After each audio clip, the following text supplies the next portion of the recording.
बच्चों हमारा next topic होता है ब्लड डोनेशन। बहुत सिंपल टॉपिक है, इसमें कुछ टर्म सिर्फ आपको याद रखनी है कि ब्लड डोनेशन जो टॉपिक है इसमें एक है ब्लड ट्रांसफ्यूजन। अब ब्लड ट्रांसफ्यूजन का सिंपल मीनिंग क्या होता है? देखिए, ब्लड ट्रांसफ्यूजन का सिंपल मीनिंग होता है कि जिस इंसान को जरूरत है उस इंसान को ब्लड चढ़ाना। देखिए, द प्रोसेस, ब्लड ट्रांसफ्यूजन की सिंपल डेफिनेशन है the process of putting new blood into person body, यानी पर्सन के बॉडी में नया ब्लड को ट्रांसफर करना, इसको ही हम क्या बोलते हैं? सिंपली ब्लड ट्रांसफ्यूजन बोलते हैं। ठीक है, यानी जिसको जरूरत होती है, मान के चलो कि किसी को कैंसर है या फिर एनीमिया है यानी खून की कमी है या फिर बहुत ज्यादा ब्लीडिंग हो गई, एक्सीडेंट हो गया, तो उसके बॉडी में ब्लड की कमी हो जाती है, तो जो है उसके बॉडी में ब्लड को चढ़ाया जाता है, दूसरे किसी का ब्लड चढ़ाया जाता है, उसी को हम बोलते हैं ब्लड ट्रांसफ्यूजन। सिंपल टर्म समझ में आ गई।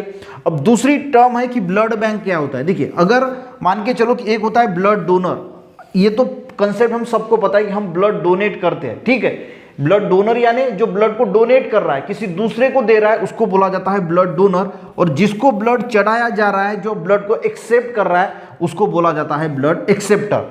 अब मान के चलो कि किसी को ब्लड की जरूरत है और वो ब्लड दे रहा है, और इमीडिएट अगर किसी को जरूरत नहीं है तो हम उसको ब्लड बैंक में स्टोर करके रख देते हैं, यानी उस पर कुछ ब्लड पे प्रोसेस की जाती है और उसको ब्लड बैंक पे स्टोर किया जाता है, और जब किसी को जरूरत होती है तो वो ब्लड बैंक से उस ब्लड को लेके फिर जिस इंसान को जरूरत है उसको दिया जाता है।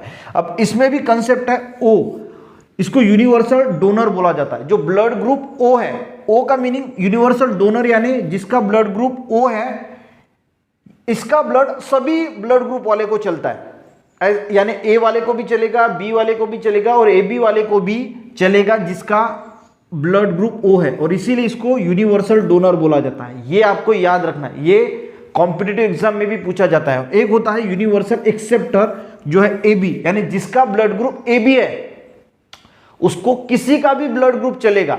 ठीक है, और जिसका ब्लड ग्रुप ओ है वो किसी को भी ब्लड डोनेट कर सकता है। तो ये वाली टर्म भी आपको जो है वो याद रखनी है।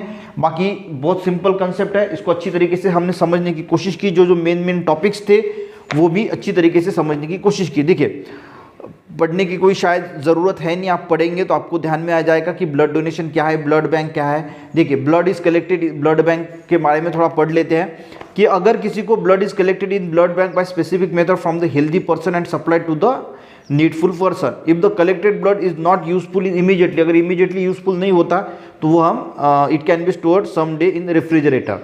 ब्लड डोनर किसको बोला जाता है? The person who donate the blood in refer, जो डोनेट करता है उसको ब्लड डोनर, एंड जो एक्सेप्ट करता है, रिसीव करता है, उसको जो है वो ब्लड रिसिपेंट। और उसके बाद दिया है कि ओ को जो है वो यूनिवर्सल डोनर बोला जाता है और ए बी ब्लड ग्रुप वाले को यूनिवर्सल रिसिपेंट बोला जाता है या फिर एक्सेप्टर बोला जाता है। वो रिसीव कर रहा है ना, रिसीव कर रहा है, उसको रिसिपेंट या फिर एक्सेप्टर बोला जाता है। तो ये गाइस कुछ ब्लड के बारे में जो है वो हमने समझने की कोशिश की। यहाँ पे आपको रिसिपेंट दिया है, ठीक है, तो एक्सेप्टर है, रिसिपेंट सेम ही है, तो आप यहाँ पे चेंज कर लेना, रिसिपेंट बोल देना। ठीक है, तो आई थिंक आपको वीडियो हेल्पफुल रहा तो एक लाइक जरूर करना, दोस्तों को भी शेयर करना, चैनल पे नए जरूर सब्सक्राइब करना। मिलते हैं नेक्स्ट वीडियो में, तब तक के लिए बच्चों जय हिंद।